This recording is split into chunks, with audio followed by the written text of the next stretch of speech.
அனைவருக்கும் வணக்கம். உங்கள் கிருஷப் அகாடமியிலேருந்து வினிதா. இந்த வீடியோவில் பார்த்தீங்க அப்படின்னா நம்ம மகாராஜா டெஸ்ட் வந்து கண்டக்ட் பண்ண போகிறோம். ஒரு ஃபுல் டெஸ்ட் மாதிரி. அதுக்கு வந்து சார் வந்து சில போர்ஷன்ஸ் வந்து கொடுத்துருக்காங்க. அதன் அடிப்படையில் பாலிட்டியில் இந்த மகாராஜா டெஸ்ட் போர்ஷனுக்கான வரக்கூடிய டாபிக்ஸை நம்ம எடுத்து டெய்லி வந்து லைவ் டெஸ்ட்டை கண்டக்ட் பண்ண போகிறோம். அதில் ஃபஸ்ட்டு டெஸ்ட்டு தான் இது. பாலிட்டிக்கு மட்டும் கிடையாது, மற்ற எல்லா சப்ஜெக்ட்டுமே வந்து லைவ் டெஸ்ட் இருக்குது. ஓகேங்களா? இப்போ லைவ் டெஸ்ட்டை பொறுத்த வரைக்கும் நம்ம எப்படி பார்க்கலாம், எப்படி அதை வந்து எடுத்துக்கலாம் அப்படின்னு பார்த்தீங்கன்னா, இது ஒரு 100% படித்தவங்களுக்கு இப்போ முன்னாடியே படிச்சிருப்பாங்க இந்த டாப்பிக்லாம். அப்போ முன்னாடியே படித்தவங்களுக்கு இது ஒரு ரிவிஷன் மாதிரி தான் இருக்கும். அப்போ முன்னாடியே படித்தவங்க இது எல்லாமே தெரியும், நம்ம அட்டன் பண்ண வேண்டாமான்னு கேட்டால் அட்டன் பண்ணணும். படித்தவங்களுக்கு இது ஒரு ரிவிஷன் மாதிரி இருக்கும். ஒரு மீடியமாக படித்தவங்கன்னா என்னென்னா, அந்த டாபிக் தெரியும், அதில் என்னென்ன இருக்குதுன்னு தெரியும். ஆனால் அதில் என்னென்னா ஃபுல்லாக அப்படியே வந்து என்னது தரோவாக தெரியாது. ஓகேங்களா? ஆனால் என்னென்ன இருக்குது அப்படிங்கிறது தெரியும். சில இன்ஃபர்மேஷன் மறக்கிற மாதிரி இருக்கும், அவங்களுக்கு மறந்துருக்கும். அந்த மாதிரி ஒரு 50% படிச்சிருப்பாங்க. ஓகேங்களா?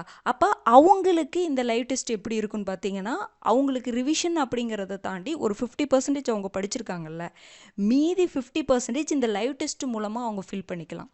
இப்போ ஃபுல்லாக படிக்காமல் இருப்பாங்க. இவ்வளோ நாளாக படிக்காமல் இப்போ தான் வந்து இந்த ஸ்டார்ட் பண்ணியிருப்பாங்க. ஃப்ரெஷர் வந்து ஸ்டார்ட் பண்ணியிருப்பாங்க. ஓகேங்களா? இந்த ஷெட்யூல் படி ஸ்டார்ட் பண்ணியிருக்கலாம். அவங்க எப்படின்னா, நம்ம இதுக்கான நோட்ஸ் எல்லாமே இருக்குது. நோட்ஸு, கிளாஸ் இது எல்லாமே கொடுத்துருக்கோம். இப்போ நீங்கள் அந்த கிளாஸ் அட்டன் பண்ணுவீங்க. கிளாஸ் அட்டன் பண்ணிவிட்டு நம்ம நோட்ஸை நீங்கள் படிப்பீங்க. அந்த கிளாஸ் அட்டன் பண்ணும் பொழுதே உங்களுக்கு ஓவராலாக என்னென்ன இருக்குது அதுக்குள்ளே அப்படிங்கிறது தெரிஞ்சிடும். நோட்ஸை ஓரளவுக்கு தான் படிக்கிறதுக்கு டைம் கிடைச்சாலுமே பரவாயில்ல, ஒரு 50% கவர் பண்ணிட்டு வாங்க. அதாவது நான் என்ன சொல்ல வரேன்னா, 50% அப்படின்னா ஒரு 10 பேஜ் நோட்ஸ் இருக்குன்னா 5 பேஜ் மட்டும் படிக்கிறது 50%ன்னு நான் சொல்ல வரல. அந்த டாபிக் ஃபுல்லாக ஓவராலாக என்னென்ன இருக்குது அப்படிங்கிறது தெரிஞ்சிருக்கணும். நமக்கு 50% மனசில் இருக்கணும்னு சொல்கிறேன். ஓகேங்களா? அந்த டாப்பிக்கை நம்ம ஃபுல்லாக படிச்சிருப்போம், ஆனால் ஞாபகம் இருக்கிறது ஒரு 50% தான். அப்படின்னு இருக்கிறவங்களுக்கு இந்த லைவ் டெஸ்ட் கண்டிப்பாக ஹெல்ப்ஃபுல்லாக தான் இருக்கும். 100% இருக்கவங்களுக்கு பிரச்சனை இல்லை, அது ரிவிஷன் தான். இல்லை நான் அந்த டாபிக் படிச்சிருக்கேன் ஆனால் 50% தான் மனசில் இருக்குது அப்படிங்கிறவங்களுக்கு எப்படி இருக்கும் அப்படின்னா, ஒரு மீதி 50% இங்கே நம்ம திரும்ப திரும்ப சொல்கிற பாயிண்ட்ஸ் மூலமாக அவங்களுக்கு மெமரி ஆயிரும். இப்போ நான் இந்த லைவ் டெஸ்ட்டை நான் சுத்தமாக படிக்காமல் வந்து அட்டன் பண்ணலாமான்னு கேட்டால் அப்படி பண்ணனா என்னென்னா, உங்களுக்கு சில விஷயங்கள் புதுசாக இருக்கிற மாதிரி இருக்கும், எல்லாமே மனப்பாடம் பண்ணுற மாதிரி இருக்கும். அட்லீஸ்ட் ஒரு 30% 40% படிச்சுட்டு வரணும். அப்போ அந்த 30% 40%னா நான் என்ன சொல்கிறேன் அப்படின்னா, ஃபுல்லாக ஒரு ஓவராலாக ரீட் பண்ணிகிட்டே வந்திருக்கணும். அதில் என்னென்ன இருக்குது, அதனுடைய அந்த கான்செப்ட், அந்த விஷயங்கள்லாம் இருக்குல்ல, அதை ரீட் பண்ணிகிட்டே வரணும். நம்ம வீடியோ கிளாஸ் கூட போட்டிருக்கோம். இதை மட்டும் நான் சொல்ல, பாலிட்டி மட்டும் சொல்ல, எல்லா சப்ஜெக்ட்டுக்கும் ஒரு டைம் அதில் என்னென்ன இருக்குதுன்னு பார்த்துட்டு வந்தோம் அப்படின்னா, ஒரு 30% 40% அதில் நமக்கு மனசில் இருக்குது அப்படின்னா, இதை நம்ம பார்க்கும்பொழுது என்னாகும் அப்படின்னா, நமக்கு தெரியாத விஷயங்கள் நம்ம தெரிஞ்சு நோட் பண்ணி வச்சுக்குவோம்.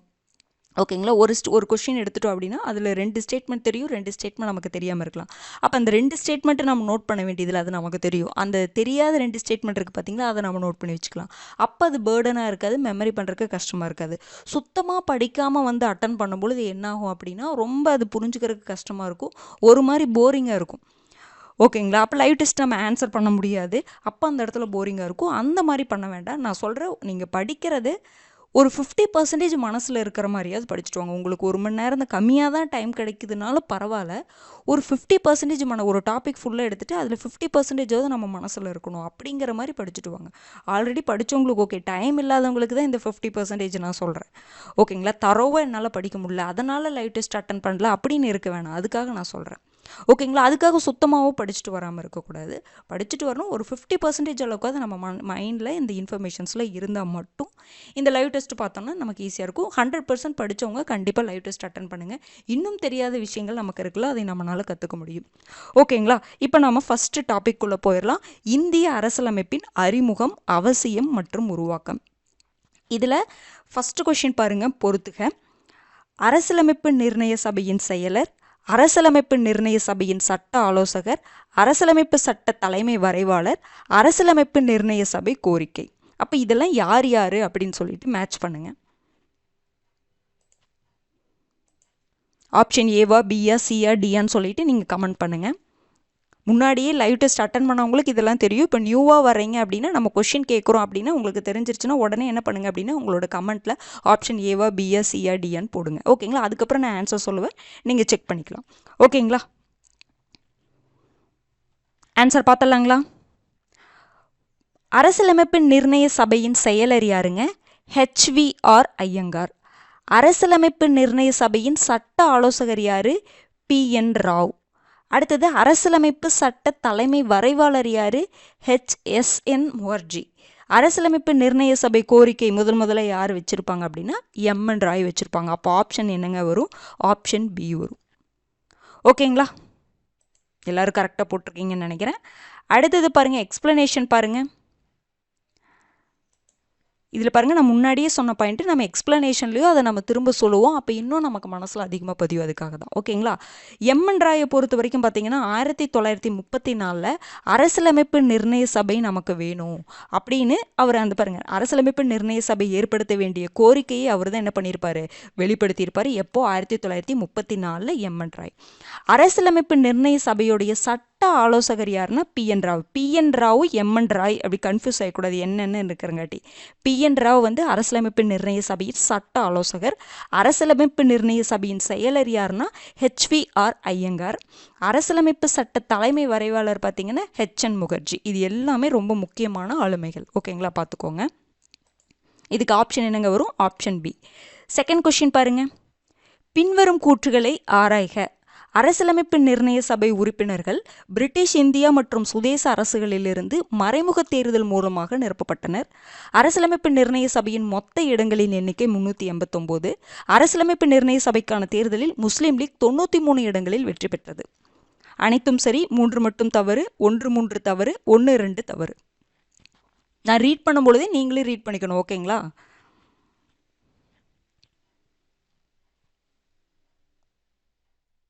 ஆன்சர் பார்த்தலாங்களா? பாருங்க, அரசியலமைப்பு நிர்ணய சபை உறுப்பினர்கள் பிரிட்டிஷ் இந்தியா மற்றும் சுதேச அரசுகளிலிருந்து மறைமுக தேர்தல் மூலமாக நிரப்பப்பட்டனரா? அரசியலமைப்பு நிர்ணய சபைக்கான உறுப்பினர்களை பொறுத்த வரைக்கும் பிரிட்டிஷ் இந்தியாவிலிருந்து மறைமுக தேர்தல் வச்சாங்க. ஓகேங்களா? ஆனால் சுதேச அரசுகளை பொறுத்த வரைக்கும் அவங்க அந்த சுதேச அரசுகளுக்கு தலைவர் இருப்பாங்கல்ல, அந்த தலைவரை உறுப்பினர், அரசியலமைப்பு நிர்ணய சபைக்கான உறுப்பினர்களை என்ன பண்ணிக்கிட்டாங்க? நியமனம் பண்ணிக்கிட்டாங்க. அப்போ பிரிட்டிஷ் இந்தியாவில் இருக்கக்கூடியவங்களை மட்டும்தான் உறுப்பினர்களாக தேர்ந்தெடுத்தாங்க. அதாவது மறைமுக தேர்தல் மூலமாக தேர்ந்தெடுத்தாங்க. சுதேச அரசுகளை பொறுத்த வரைக்கும் நியமிக்கப்பட்டாங்க. அங்கிருந்து வரக்கூடிய உறுப்பினர்களை என்ன பண்ணாங்க? நியமனம் பண்ணாங்க, தேர்தல் வைக்கல அவங்களுக்கு. அதனால இது தவறு. அரசியலமைப்பு நிர்ணய சபையின் மொத்த இடங்களின் எண்ணிக்கை 389. கரெக்ட் தான். அரசியலமைப்பு நிர்ணய சபைக்கான தேர்தலில் முஸ்லீம் லீக் 93 இடங்களில் வெற்றி பெற்றதா? கிடையாது. 73 93 கன்ஃபியூஸ் பண்ணிக்கூடாது. அரசியலமைப்பு நிர்ணய சபைக்கான தேர்தல் வச்சாங்க. அதில் முஸ்லீம் லீக் எத்தனை இடங்க? 73 இடங்கள். 93ங்கிறது என்னதுங்க? உங்களுக்கு இந்த சுதேச அரசுகள் இருப்பாங்கல்ல, அந்த அரசியலமைப்பு நிர்ணய சபையோடைய அந்த மொத்த இடங்கள் இருக்குல்ல, மொத்த இடங்கள் 389 இருக்குல்ல, அதில் 73 இடங்கள் வந்து 93 இடங்கள் சுதேச அரசுகளாக இருக்கும். ஓகேங்களா? அப்போ இது தவறு, இங்கே 73 வரும். அப்போ நமக்கு என்னென்ன தவறு வருங்க? 1 3 தவறு, ஆப்ஷன் C. ஓகேங்களா? பாருங்கள், எக்ஸ்பிளனேஷன் பாருங்கள்.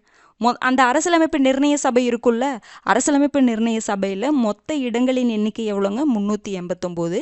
அந்த 389ல் பிரிட்டிஷ் இந்தியாவிலேருந்து எத்தனை உறுப்பினர்கள் வராங்க? 296. பிரிட்டிஷ் இந்தியாவில் இருக்கக்கூடியவங்களில் அந்த உறுப்பினர்களுடைய எண்ணிக்கை எவ்வளோன்னா 296 நம்ம தேர்ந்தெடுக்கணும். அதில் 292 பேர் எங்கேருந்து எடுப்பாங்கன்னா 11 ஆளுநர் மாகாணங்கள்ல இருந்து எடுப்பாங்க. 4 உறுப்பினர்களை உயர ஆணையர் மாகாணங்கள், இந்த டெல்லி, அஜ்மீர், மெர்வாரா, கூர்க், பலுச்சிஸ்தான், இந்த 4 பிளேஸ்ல இருந்து 4 பேர் எடுப்பாங்க. 292 பேருக்கு 11 ஆளுநர் மாகாணங்கள்ல இருந்து எடுப்பாங்க. மீதி பார்த்தீங்கன்னா சுதேச அரசுகள் 93. ஓகேங்களா? அப்போ சுதேச அரசுகளின் உறுப்பினர்கள் அதன் தலைவர்கள் மூலம் நியமிக்கப்பட்டனர். அதாவது இதுதான், இந்த பிரிட்டிஷ் இந்தியாவில் இருக்கக்கூடிய இந்த உறுப்பினர்கள் தான் இன்டைரக்ட் எலெக்ஷன் வச்சு எடுத்தாங்க. இவங்களை நியமனம் பண்ணாங்க. சுதேச அரசுகள்லேருந்து இந்த 93 பேர், இந்த 93 உறுப்பினர்களை எடுக்கணும்ல, இதை வந்து என்ன பண்ணாங்க அப்படின்னா, அந்த சுதேச அரசுகளுடைய அந்த தலைவர்கள் இருப்பாங்களா, அந்த தலைவர்கள் 93 பேர்த்து அந்தந்த தலைவர்கள் என்ன பண்ணிக்கிட்டாங்க?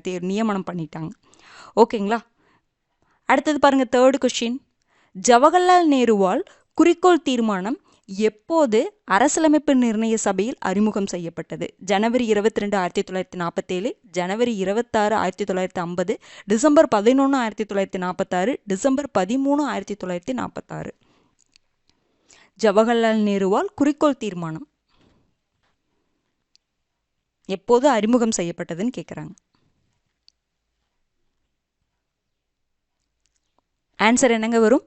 ஜவஹர்லால் நேரு பொறுத்த வரைக்கும் அரசியலமைப்பு நிர்ணய சபையில் குறிக்கோள் தீர்மானம் அப்ஜெக்டிவ் ரெசல்யூஷனை எப்போ அறிமுகப்படுத்தியிருப்பார்? டிசம்பர் 13, 1946 அறிமுகப்படுத்தியிருப்பார்.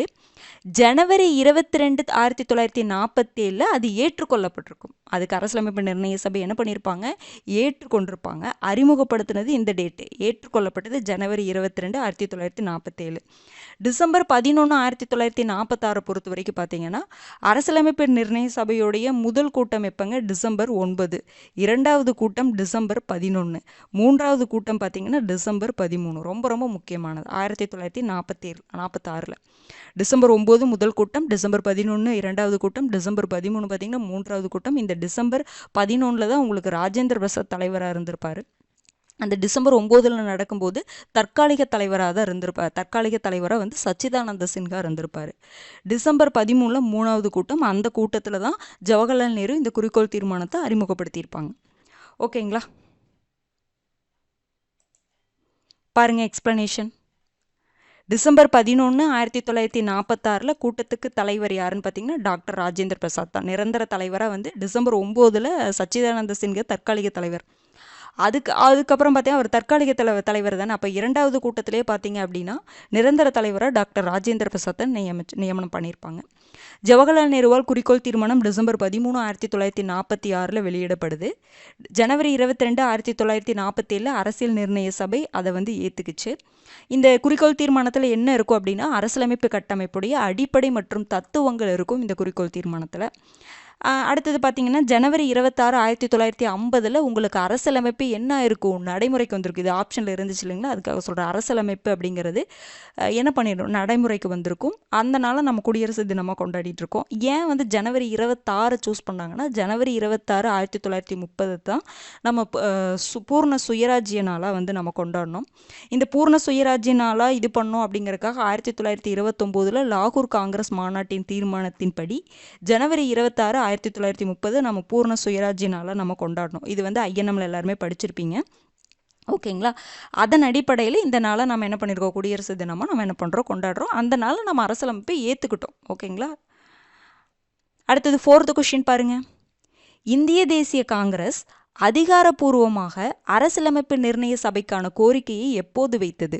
இந்திய தேசிய காங்கிரஸ் அதிகாரப்பூர்வமாக அரசியலமைப்பு நிர்ணய சபைக்கான கோரிக்கையை எப்போது வைத்தது? 1935, 1937, 1938, 1934. ஆன்சர் என்னங்க வரும்? 1935 என்ன பண்ணியிருப்பாங்கன்னா கோரிக்கை வச்சுருப்பாங்க. 1934 உங்களுக்கு என்ன வரணும்? எம்என் ராய் ஞாபகம் வரணும். 1937 ஃபாசிப்பூர் மாநாடுல ஞாபகம் வரணும். 1938 பின்னாடி கொஷின் வருது, நான் அங்கே சொல்கிறேன். ஓகேங்களா?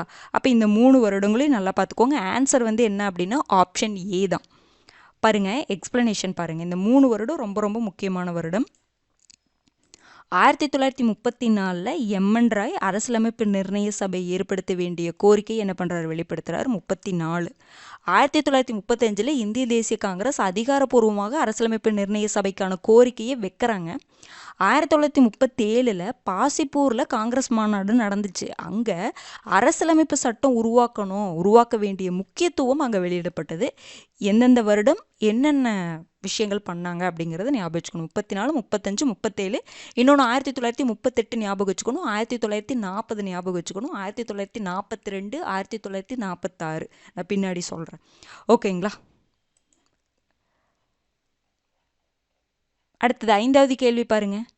கீழ்காணும் கூற்றுகளில் சரியானவற்றை காண்க. கிரிப்ஸ் தூதுக்குழுவின் வருகையை தொடர்ந்து அதன் அறிவுறுத்தலின் பேரில் இடைக்கால அரசாங்கம் அமைக்கப்பட்டது. அரசியலமைப்பு நிர்ணய சபை அமைப்பதற்கான கோரிக்கை ஆகஸ்ட் நன்கொடை மூலமாக ஏற்றுக்கொள்ளப்பட்டது. இதில் எது சரி? 1, 2, 1 மட்டும், 1, 2 சரி, 2 மட்டும். இது பார்த்தீங்கன்னா 1, 2 தவறுன்னு போட்டுக்கோங்க. ஓகேங்களா? 1, 2 தவறு.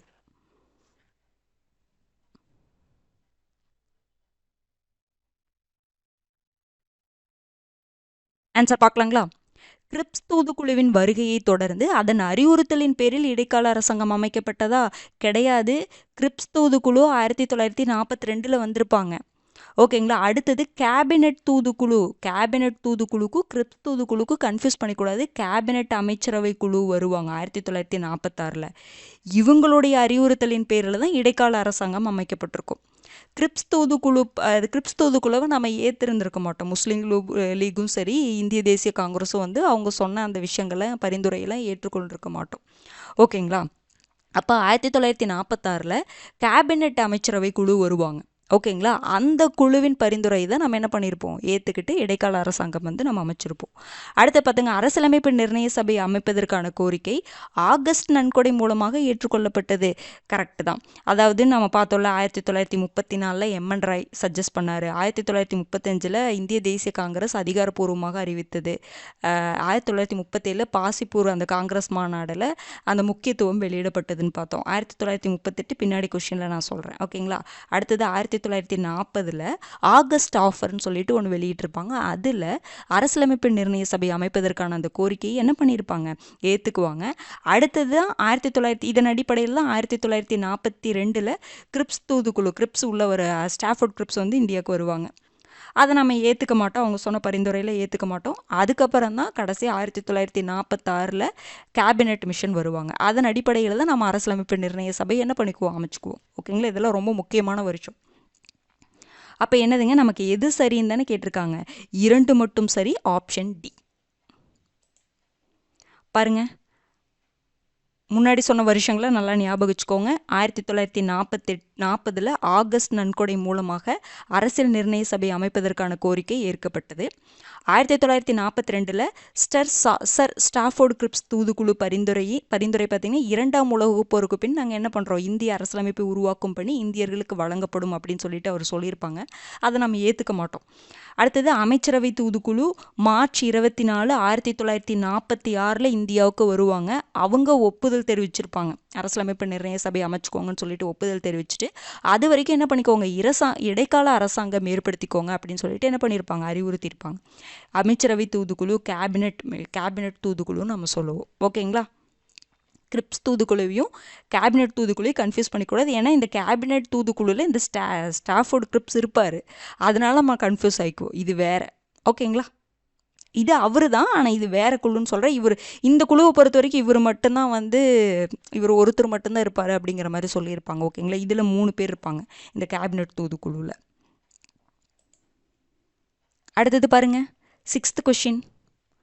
அரசியலமைப்பு நிர்ணய சபையின் சட்டமன்ற அமைப்பின் தலைவராக செயல்பட்டவர் யார்?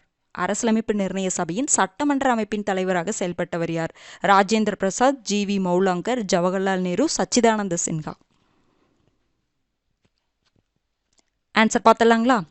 அரசியலமைப்பு நிர்ணய சபையை பொறுத்த வரைக்கும் இந்த சபை தான் 2ஆக செயல்படும். ஒன்று அரசியலமைப்பு அமைப்பாகவும் செயல்படும், சட்டமன்ற அமைப்பாகவும் செயல்படும்.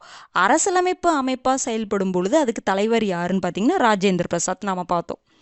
இதுவே இந்த அரசியலமைப்பு நிர்ணய சபை சட்டமன்ற அமைப்பாக செயல்படும் பொழுது யார் தலைவராக இருப்பாங்கன்னா ஜி.வி. மௌலாங்கர். அப்போ ஆன்சர் என்னதுங்க, ஆப்ஷன் பி தான். ஜவஹர்லால் நேரு கூட சச்சிதானந்த சின்ஹாவை பொறுத்த வரைக்கும் உங்களுக்கு அரசியலமைப்பு நிர்ணய சபையோடைய ஃபர்ஸ்ட் அந்த தற்காலிக தலைவர் தான் சச்சிதானந்த சின்ஹா. அதுக்கப்புறம் நிரந்தர தலைவர் ராஜேந்திர பிரசாத். அந்த நிரந்தர தலைவராக இருந்தாலுமே அவர் அந்த அரசியலமைப்பு நிர்ணய சபையோடைய அரசியலமைப்பு அமைப்பாக செயல்படும் பொழுது மட்டும்தான் அவர் தலைவராக இருப்பார். அந்த அரசியலமைப்பு நிர்ணய சபை சட்டமன்ற அமைப்புன்னு என்னதுங்க, சட்டத்தை இயற்றுவது, ஏதாவது சட்டம் இயற்றுறாங்க அப்படின்னா அப்படி செயல்படும் பொழுது சட்டமன்ற அமைப்பின் தலைவராக யார் இருப்பாங்கன்னு பார்த்தீங்கன்னா ஜி.வி. மௌலாங்கர். ஓகேங்களா. ரொம்ப முக்கியமான கொஸ்டினுங்க. பாருங்கள், சபை 2 அமைப்பாக செயல்பட்டதுன்னு சொல்கிறாங்க. அரசியலமைப்பு அமைப்பு தலைவர் டாக்டர் ராஜேந்திர பிரசாத், சட்டமன்ற அமைப்பாக செயல்படும் பொழுது அதனுடைய தலைவர் பார்த்தீங்கன்னா ஜி.வி. மௌலாங்கர். அடுத்தது பாருங்கள், 7வது கேள்வி. பின்வரும் கூற்றுகளில் தவறான ஒன்றை காண்க. கேபினெட் தூதுக்குழு பாகிஸ்தானுக்கான தனி அரசியலமைப்பு நிர்ணய சபையை ஏற்றுக்கொண்டது. பி, அரசியலமைப்பு நிர்ணய சபை ஒரு சறுக்கல் குழு என நசுருதீன் அகமத் விமர்சித்தார். இந்திய அரசியலமைப்பு 1950 நடைமுறைப்படுத்தப்பட்டது என்ற போதும் நவம்பர் 26, 1949 ஏற்றுக்கொள்ளப்பட்ட போதே குடியுரிமை தேர்தல் தொடர்பான கூறுகள் நடைமுறைக்கு வந்தன. அரசியலமைப்பு நிர்ணய சபையின் சின்னம் யானை.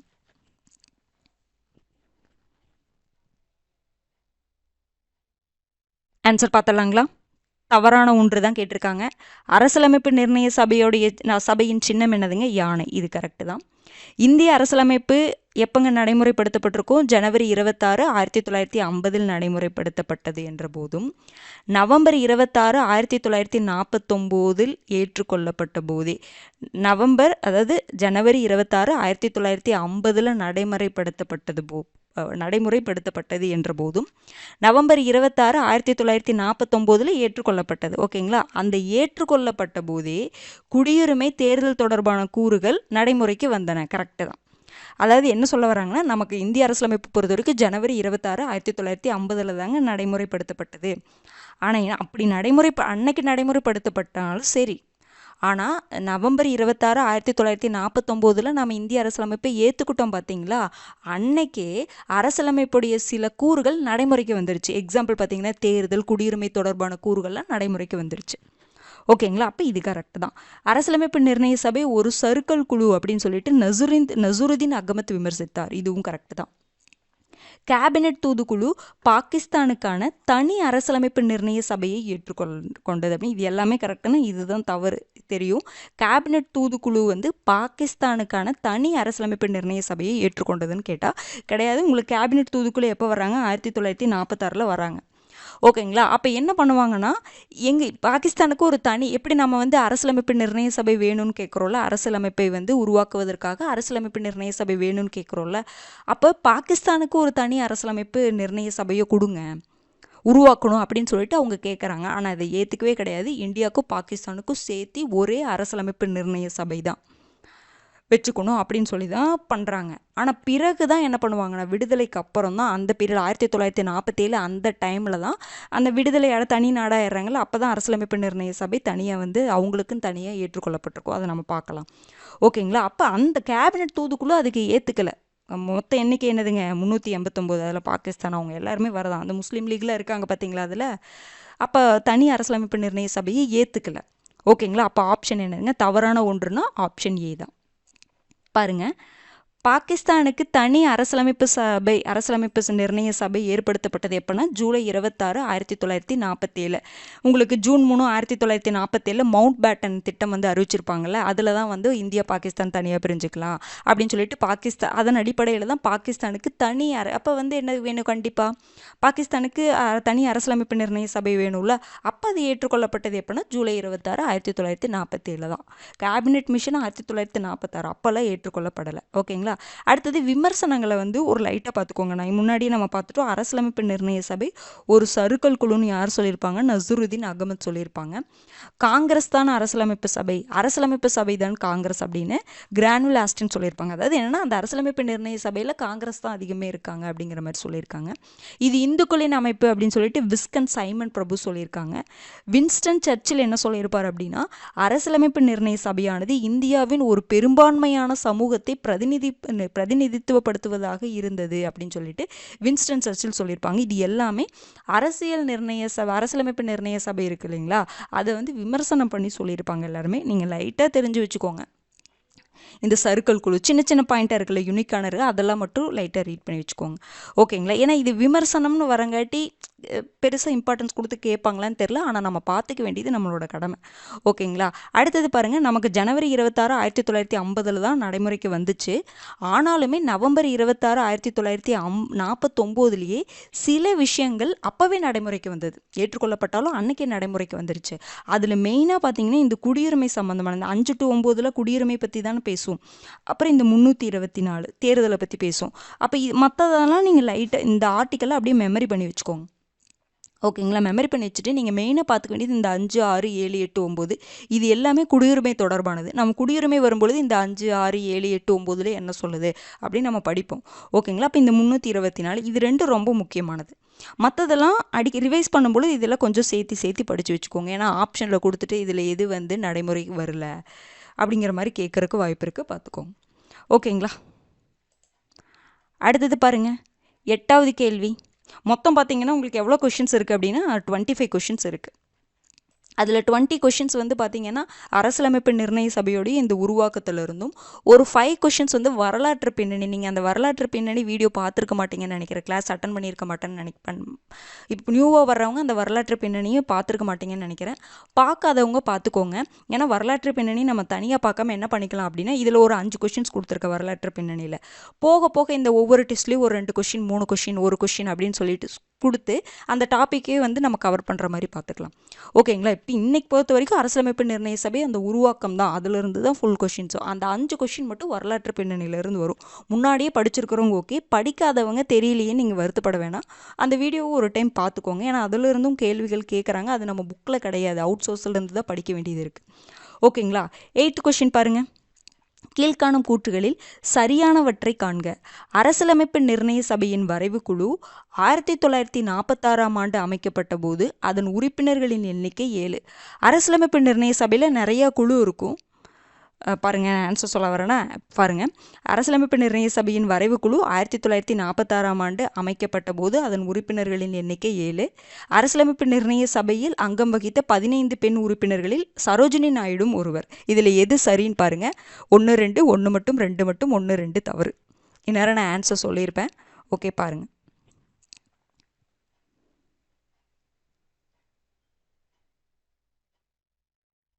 ஆன்சர் பார்த்தலாங்களா? அரசியலமைப்பு நிர்ணய சபையின் வரைவு குழு இருக்கும். அரசியலமைப்பு நிர்ணய சபையில் நிறைய குழு இருக்கும். அதில் வரைவு குழு ஒன்று இருக்குது.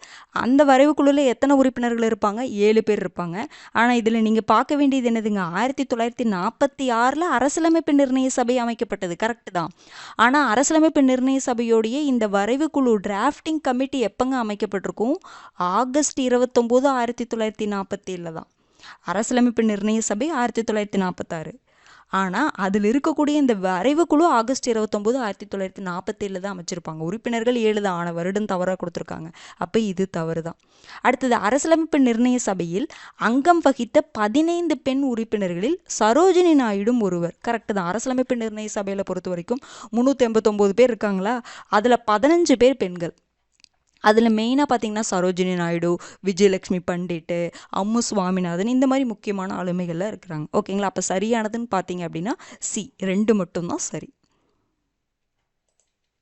பாருங்க, வரைவு குழு எப்போ அமைக்கப்பட்டது? ஆகஸ்ட் 29 1947 அமைக்கப்பட்டது. இதில் எத்தனை உறுப்பினர்கள் இருக்காங்க? 7 உறுப்பினர்கள் இருக்காங்க. யார் யார்? இதனுடைய தலைவர் பார்த்தீங்க, இந்த வரைவு குழுவுடைய தலைவர் டாக்டர் அம்பேத்கர். அடுத்த உறுப்பினர்கள் யார் யார்? என் கோபாலசுவாமி ஐயங்கார், அல்லாடி கிருஷ்ணசாமி ஐயர், டாக்டர் KM முன்ஷி, சையத் முகமது ஷாதுல்லா, என் மாதவராவ், TT கிருஷ்ணமாச்சாரி. இது ரிலேட்டடாக பின்னாடி ஒரு கொஸ்டின் இருக்கும், இப்போவே கவனிச்சிட்டிங்கன்னா அதை கரெக்டாக போடலாம். பாருங்கள், PL மிட்டர், இதுக்கும் அதாவது மாதவராவ் வரக்கு முன்னாடி PL மிட்டர் இருப்பார். அவர் விலகினதுக்கப்புறம் யார் வருவாங்கன்னா என் மாதவராவ் வருவாங்க. அடுத்தது பார்த்தீங்கன்னா TP கைத்தான், அவர் இறந்துருவார். அவருக்கு அப்புறம் யார் வருவாங்க அப்படின்னு, அதாவது முன்னாடி TP கைத்தான் தான் இருப்பார். அவர் இறந்ததுக்கப்புறம் TT கிருஷ்ணமாச்சாரி வருவாங்க. ஓகேங்களா? அப்போ மொத்தம் 7 பேர் தான். சில இடத்துல 9 பேர் 8 பேர் அப்படிங்கிற மாதிரி கொடுத்துருக்காங்க. நீங்கள் கன்ஃபியூஸ் ஆகிக்காதீங்க. இவர் போனதுக்கப்புறம் இவர் வர்றாங்க, இவர் போனதுக்கப்புறம் இவருங்க வராங்க. ஓகேங்களா? அதனால் எண்ணிக்கை மாறுபடல, மொத்தமே 7 பேர் தான். அப்போ ரொம்ப ரொம்ப முக்கியம், இந்த பேர்லாம் நல்லா மெமரி பண்ணி வச்சுக்கோங்க. ஓகேங்களா? மெமரி பண்ணியிருப்பீங்கன்னு நினைக்கிறேன். என் கோபாலசுவாமி ஐயங்கார், அல்லாடி கிருஷ்ணசாமி ஐயர், டாக்டர் KM முன்ஷி, சையத் முகமது ஷாதுல்லா, என் மாதவராவ், TT கிருஷ்ணமாச்சாரி. PL மிட்டருக்கு பிறகு என் மாதவராவ், TP கைத்தானுக்கு பிறகு TT கிருஷ்ணமாச்சாரி. அடுத்தது பாருங்கள், அரசியலமைப்பு நிர்ணய சபை உறுப்பினர்களில் எத்தனை பேர்? 15 பெண்கள் இடம்பெற்றிருந்தனர். யார் யாரை சொல்கிறாங்க? மெயினானாங்க அம்மு சுவாமிநாதன், ராஜ்குமாரி அம்ரித் கவுர், சரோஜினி நாயுடு, சுச்சேதா கிருப்பாலினி, இவங்களாம் நம்ம படிச்சிருப்போம்ல, சுச்சேதா கிருப்பாலினி, விஜயலட்சுமி பண்டிட், இவங்களாம் இதில் உறுப்பினர்களாக இருந்திருக்காங்க. மெயினாக அவங்க 2 பேர்த்த பற்றி நம்ம தெரிஞ்சுக்கணும். இவங்களும் இதில் உறுப்பினர்களாக இருந்திருக்காங்க அப்படிங்கிறது தெரியணும். ஓகேங்களா? அடுத்தது பாருங்கள், 9வது கேள்வி. 1938ஆம் ஆண்டு சுதந்திர இந்தியாவின் 1938ஆம் ஆண்டு சுதந்திர இந்தியாவின் அரசியலமைப்பானது எந்த ஒரு வெளி தலையீடும் இல்லாமல் அரசியலமைப்பு நிர்ணய சபையால் ஏற்படுத்த வேண்டும் என வலியுறுத்தியவர் யார்? ஜவஹர்லால் நேரு, மகாத்மா காந்தி, MN ராய், ராஜேந்திர பிரசாத். ஆன்சர் என்னங்க வரும்? ஜவஹர்லால் நேரு சொல்லியிருப்பார்.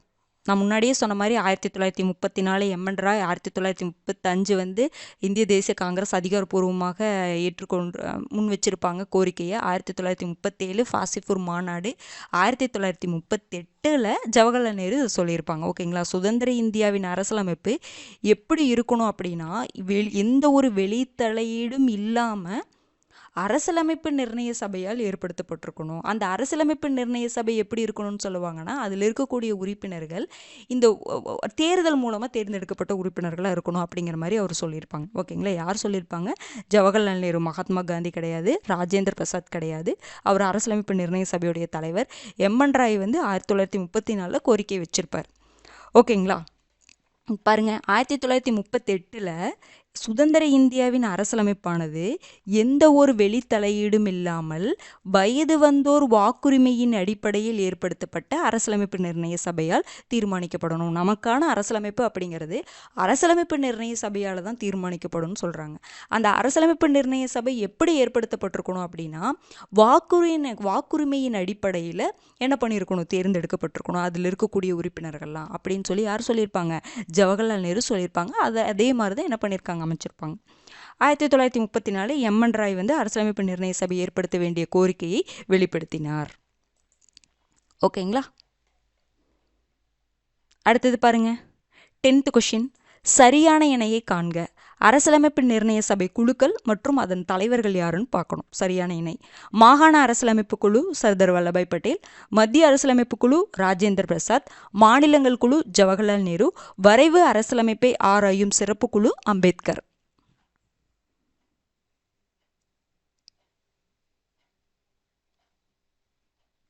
ஆன்சர் என்னங்க வரும்?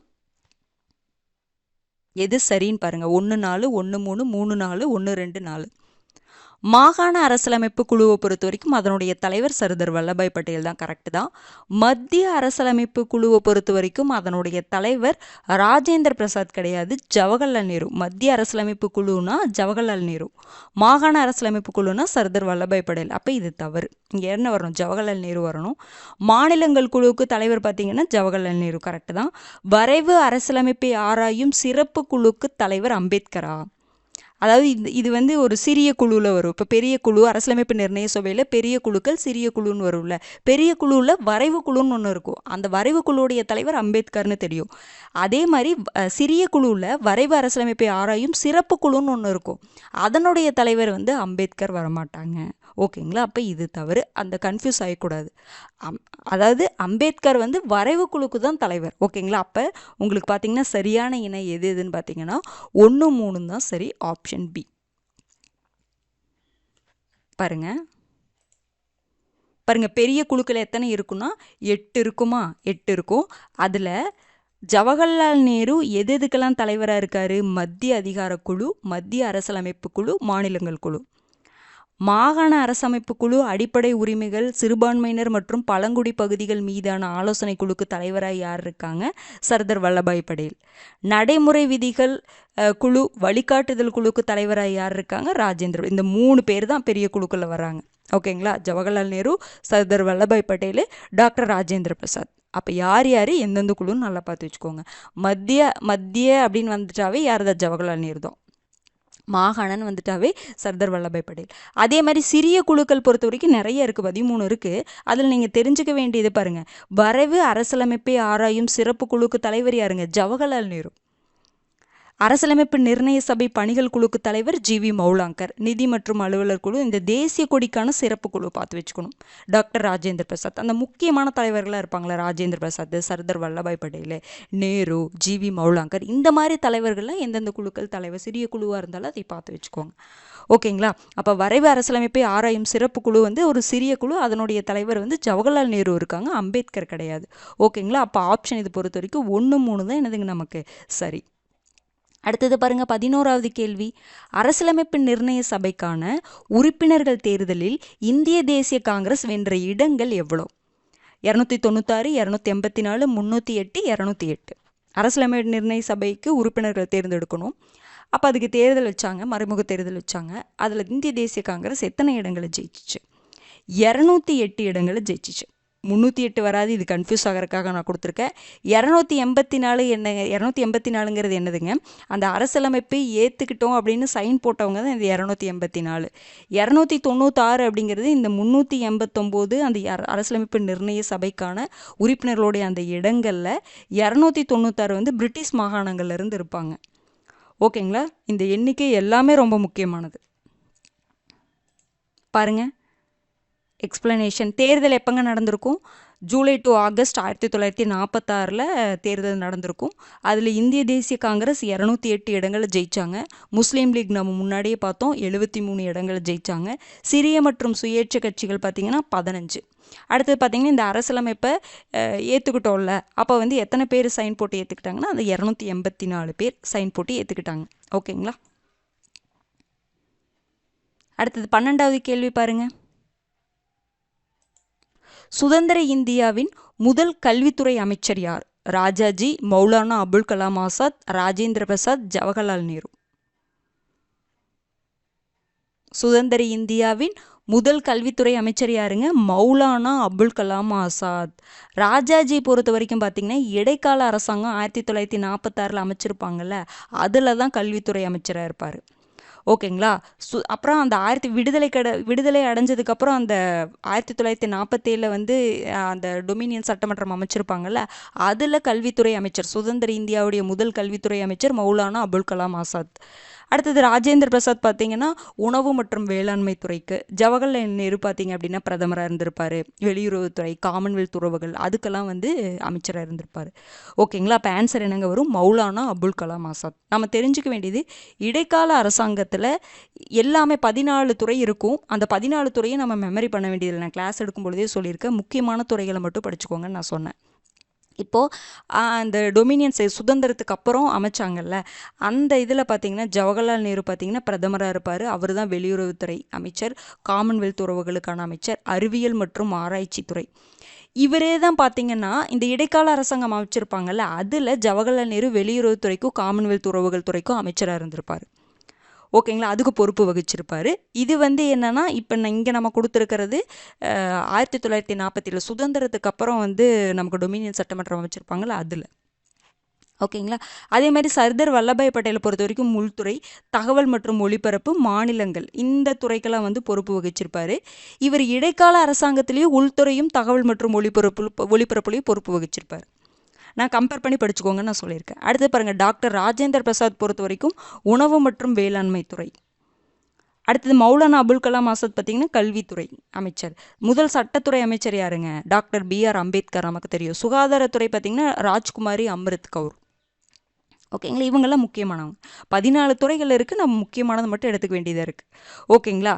அடுத்தது இடைக்கால அரசாங்கத்தில் பார்த்திங்கன்னா நிதித்துறைக்கு யார் பொறுப்பு வகிச்சிருப்பாங்கன்னா லியாக்கத் அலி கான். ஓகேங்களா. அப்போ பாருங்கள், மௌலானா அபுல் கலாம் ஆசாத்தை பொறுத்த வரைக்கும் நிறைய IITs நிறைய உருவாக்கியிருப்பார்.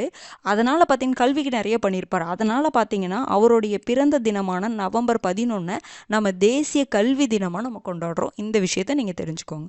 ஓகேங்களா. அந்த மௌலானா அபுல் கலாம் ஆசாத்துடைய பிறந்த நாளான நவம்பர் 11 நம்ம தேசிய கல்வி தினமாக நம்ம கொண்டாடுறோம். அடுத்தது 13வது கேள்வி பாருங்கள். பின்வரும் கூற்றுகளை ஆராய்க. டாக்டர் சச்சிதானந்த சின்ஹாவை அரசியலமைப்பு நிர்ணய சபையின் தற்காலிக தலைவராக பதவியேற்க முன்மொழிந்தவர் ஆச்சாரிய கிருபாலினி. அரசியலமைப்பு நிர்ணய சபையின் துணைத் தலைவர்களாக SN முகர்ஜி மற்றும் VT கிருஷ்ணமாச்சாரி ஆகியோர் பதவி வகித்தனர். அரசியலமைப்பு நிர்ணய சபையில் உறுப்பினராக இடம்பெற்ற மகாத்மா காந்தி பாகிஸ்தானின் தனிநாடு கோரிக்கைக்கு ஆதரவளிக்கவில்லை. ஒரு கூற்று தவறு, 2 கூற்றுகள் தவறு, 3 கூற்றுகள் தவறு, அனைத்தும் சரி. என்ன ஆன்சர் வரும்னு பாருங்க.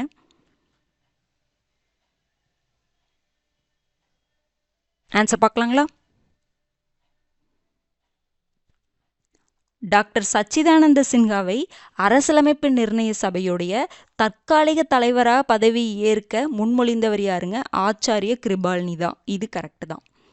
அரசியலமைப்பு நிர்ணய சபையுடைய துணைத் தலைவர்களாக SN முகர்ஜியும் VT கிருஷ்ணமாச்சாரி பதவி வகிச்சாங்களா? இந்த இடத்துல நீங்கள் கன்ஃபியூஸ் ஆவீங்க. HC முகர்ஜி அதாவது ஹெச்சி முகர்ஜி வேற, எஸ்என் முகர்ஜி வேற. அவர் அந்த தலைமை வரைவாளர் நம்ம படிச்சிருப்போம்ல, எஸ்என் முகர்ஜி வேற, ஹெச்சி முகர்ஜி வேற. அந்த விஷயத்தை நீங்கள் தெரியும், ஏன்னா பேரே மாறுதுல்ல. ஹெச்சி முகர்ஜின்னு இன்னொருத்தர், எஸ்என் முகர்ஜின்னு இன்னொருத்தர். அப்போ நம்மளோட மைண்டில் முகர்ஜின்னு தான் ஞாபகம் இருக்கும். ஓகேங்களா? எந்த முகர்ஜி ஆப்ஷன் வந்து ஹெச்சி முகர்ஜி, எஸ்என் முகர்ஜின்னு ஆப்ஷனை கொடுத்துட்டாங்கன்னா நம்ம என்ன ஆகும்? கன்ஃபியூஸ் ஆகும். அதனால் நல்லா பார்த்துக்கோங்க, எஸ்என் முகர்ஜி கிடையாது, ஹெச்சி முகர்ஜி தான். அதே மாதிரி விடி கிருஷ்ணமாச்சாரி. இங்கே டிடி கிருஷ்ணமாச்சாரி எங்கே இருப்பார்? உங்களுக்கு டிராஃப்டிங் கமிட்டியில் தான் டிடி கிருஷ்ணமாச்சாரி. இங்கே துணைத் தலைவர் பார்த்தீங்கன்னா விடி கிருஷ்ணமாச்சாரி. அந்த இனிஷியலே மாறுது பார்த்தீங்களா? நீங்கள் அதுக்கு எக்ஸ்பான்ஷன் தெரிஞ்சுக்கணும். நான் ஹெச்சி முகர்ஜிக்கும் எஸ்என் முகர்ஜிக்கும் எக்ஸ்பான்ஷன் கொடுத்துருக்கேன்.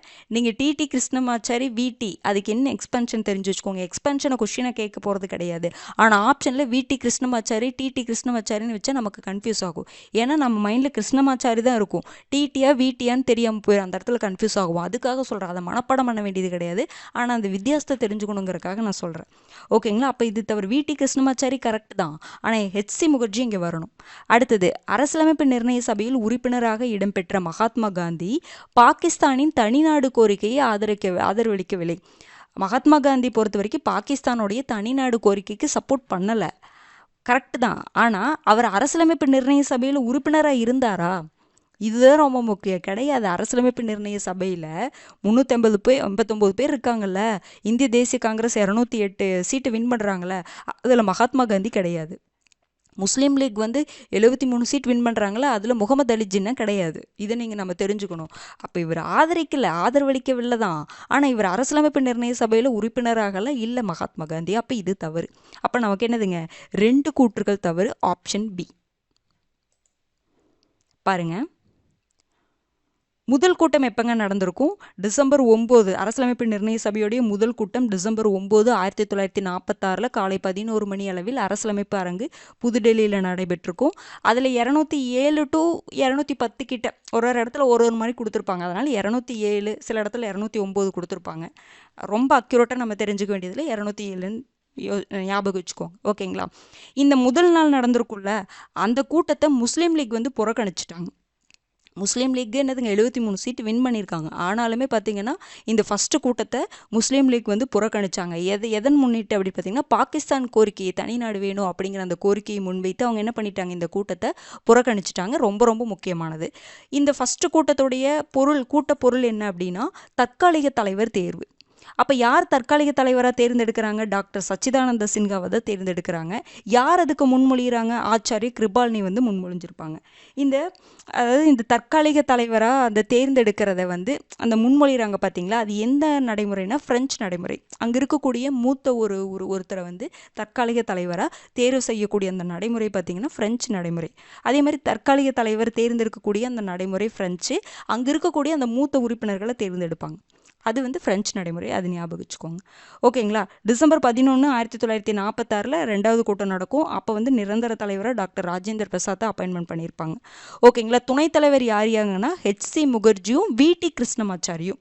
ஹெச்சி முகர்ஜிக்கு எக்ஸ்பான்ஷன் பாருங்கள், ஹரேந்திர கூமர் முகர்ஜி. ஹரேந்திர கூமர் முகர்ஜி. எஸ்என் முகர்ஜி பார்த்தீங்கன்னா சுரேந்திரநாத் முகர்ஜி. வித்தியாசத்தை தெரிஞ்சு வச்சுக்கோங்க. ஓகேங்களா? ஹரேந்திர கூமர் முகர்ஜி. அதனால தான் சொன்னேன். அப்போ இது வேறு ஆள் தானே. அப்போ ஆப்ஷனை கன்ஃபியூஸ் பண்ணுறதுக்கு வாய்ப்பு இருக்குல்ல, அதுக்காக தான் சொல்கிறேன். ஓகேங்களா? ஹரேந்திர கூமர் முகர்ஜி, சுரேந்திரநாத் முகர்ஜி. அடுத்தது பாருங்க, 14வது கேள்வி. கூற்று காரணம். கூற்று: அரசியலமைப்பு நிர்ணய சபை பகுதியளவு நியமிக்கப்பட்ட அமைப்பு. காரணம்: சுதேச அரசுகள் அரசியலமைப்பு நிர்ணய சபையிலிருந்து தனித்திருக்க முடிவு செய்திருந்தது. கூற்று காரணம் சரி. காரணம் கூற்றிற்கான சரியான விளக்கம். பி, கூற்று காரணம் சரி, ஆனால் காரணம் கூற்றை விளக்கவில்லை. சி, கூற்று சரி, காரணம் தவறு. டி, கூற்று காரணம் தவறு.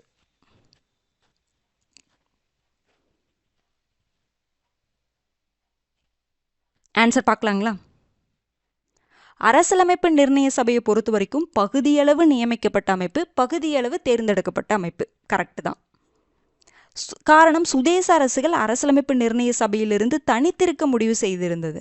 அதாவது என்னன்னா, இந்த ஸ்டேட்மெண்ட் கரெக்டு தான். சுதேச அரசுகள் பார்த்தீங்கன்னா 93 இருக்காங்கல்ல, அவங்க அரசியலமைப்பு நிர்ணய சபையிலிருந்து விலகி இருக்கணும்னு தான் நினச்சாங்க. ஆனால் இது பகுதியளவு நியமிக்கப்பட்ட அமைப்புக்கு இது காரணம் கிடையாது. என்ன காரணம் இங்கே கொடுத்துருக்கணும்? சுதேச அரசுகள் ஏன் வந்து பகுதியளவு தேர்ந்தெடுக்கப்பட்ட அமைப்பு, பகுதியளவு நியமிக்கப்பட்ட அமைப்புன்னு நம்ம ஏன் சொல்லுவோம்? அந்த பிரிட்டிஷ் மாகாணத்தில் இருக்கக்கூடிய அந்த உறுப்பினர்கள் எப்படி தேர்ந்தெடுத்தாங்கன்னா மறைமுக தேர்தல் மூலமாக தேர்ந்தெடுத்தாங்க. ஆனால் சுதேச அரசுகள்லேருந்து என்ன பண்ணாங்க? நியமனம் பண்ணாங்க. அப்போ சுதேச அரசுகளிலிருந்து நியமனம் பண்ணதுனால அது நியமிக்கப்பட்ட அமைப்பு. பிரிட்டிஷ் மாகாணத்திலிருந்து தேர்தல் மூலமாக தேர்ந்தெடுத்ததுனால அது தேர்ந்தெடுக்கப்பட்ட அமைப்பு. அப்போ பகுதியளவு தேர்ந்தெடுக்கப்பட்ட அமைப்பு, பகுதியளவு நியமிக்கப்பட்ட அமைப்பு. இந்த இடத்துல என்ன கொடுத்துருக்கணும்? சுதேச அரசுகள் தலைவர்கள் மூலமாக, அரசுகளின் உறுப்பினர்கள் தலைவர்கள் மூலமாக தேர்ந்தெடுக்கப்பட்டனர் அப்படின்னு கொடுத்துருந்தா காரணம் கரெக்டு, காரணம் கூற்றுக்கு காரணம் சரின்னு சொல்லலாம். காரணம் கூற்றை விளக்குகிறதுன்னு சொல்கிறேன். அப்படி கிடையாது, இது ஸ்டேட்மெண்ட் வைஸாக கரெக்டு தான், தனித்திருக்க தான் நினச்சாங்க. ஆனால் இதுதான் காரணம்னு நம்மளால சொல்ல முடியாது. அப்போ என்னதுங்க? கூற்று காரணம் சரிதான், ஆனால் காரணம் கூற்றை விளக்கவில்லை. ஓகேங்களா? பாருங்க, பகுதியளவு தேர்ந்தெடுக்கப்பட்ட மற்றும் பகுதியளவு நியமிக்கப்பட்ட அமைப்பு. எப்படி தேர்தல் பார்த்தீங்கன்னா மறைமுக தேர்தல், ஒற்றை மாற்று வாக்கு விகிதாச்சார பிரதிநிதித்துவ முறையில் என்ன பண்ணியிருப்பாங்க? பிரதிநிதிகள் அங்கே தேர்ந்தெடுக்கப்பட்ட இடத்துல என்ன பண்ணியிருப்பாங்க? தேர்வு செஞ்சுருப்பாங்க. நியமிக்கப்பட்ட அமைப்புன்னு வரும்பொழுது சுதேச அரசுகளின் உறுப்பினர்கள் அதன் தலைவர்கள் மூலம் என்ன பண்ணாங்க? நியமிக்கப்பட்டாங்க. அடுத்தது பாருங்க, 15வது கேள்வி. 1942ஆம் ஆண்டின் கிரிப்ஸ் தூதுக்குழுவின் உறுப்பினர்களை காண்க. Sir Stafford grips, AV Alexander, பெத்தி Clarence, ABC மூணுமே. ஆன்சர் போட்டிருக்கணும் இந்நேரம். ஆன்சர் என்னங்க வரும்? 1942 கிரிப்ஸ் தூதுக்குழுடைய உறுப்பினர் யாருங்க? இவர் மட்டும்தான், சர் ஸ்டாஃபோர்டு கிரிப்ஸ் மட்டும்தான். நீங்கள் அவசரப்பட்டு இந்த ஏபிசி போட்டிருந்தீங்கன்னா இது தவறு. நான் முன்னாடியே அதுக்கு எக்ஸ்ப்ளனேஷன் கொடுத்தேன். 1946 கேபினெட் அமைச்சரவை குழு வந்தாங்க. அந்த குழுவுடைய உறுப்பினர் தான் sir Stafford Cripps, AV Alexander, பெத்தி Clarence. இந்த 1942 கிரிப்ஸ் தூதுக்குழுன்னு வந்துச்சுல, அதில் ஒரே ஒருத்தர் தான் வந்திருப்பார். யாருன்னா ஸ்டாஃபோர்டு கிரிப்ஸ் தான். இந்த குழு வேறு. 1946 வந்த கேபினெட் தூதுக்குழு வேறு, 1942 வந்த கிரிப்ஸ் தூதுக்குழு வேறு. அந்த கிரிப்ஸ் தூதுக்குழுவில் ஸ்டாஃபோர்டு கிரிப்ஸ் தான், அது சிங்கிள் மெம்பர் பாடி அப்படிங்கிற மாதிரி சொல்கிறாங்க. ஓகேங்களா? அவர் மட்டும்தான் வந்திருப்பாங்க. அவங்க ஒரு குழுவாக அவங்கள இது பண்ணியிருப்பாங்க. புரிஞ்சுதுங்களா? அப்போ இதுக்கு என்ன, நீங்கள் அவசரப்பட்டு ஏபிஎன்சி போட்டிருந்தீங்கன்னா இது தப்பு தான். உறுப்பினர் யாருங்க? இவர் மட்டும்தான் உறுப்பினர், சர் ஸ்டாஃபோர்டு கிரிப்ஸ். ஆப்ஷன் என்னதுங்க? ஏ தான். ஓகேங்களா? விளக்கம் பாருங்க. அமைச்சரவை தூதுக்குழு, கேபினெட் தூதுக்குழு எப்போ வர்றாங்க இந்தியாவிற்கு? மார்ச் 24, 1946 வர்றாங்க. உறுப்பினர்கள் 3 பேர். யார் யார்? பெத்தி கிளாரன்ஸு, sir Stafford Cripps, AV Alexander. 3 பேர் ரொம்ப முக்கியமானவங்க. பெத்தி Clarence, sir Stafford Cripps, AV Alexander. அடுத்தது 16வது கேள்வி பாருங்க. கீழ்காணும் கூற்றுகளில் தவறானவற்றை காண்க. அரசியலமைப்பு என்ற கொள்கை அமெரிக்க ஐக்கிய நாடுகளில் தோன்றியது.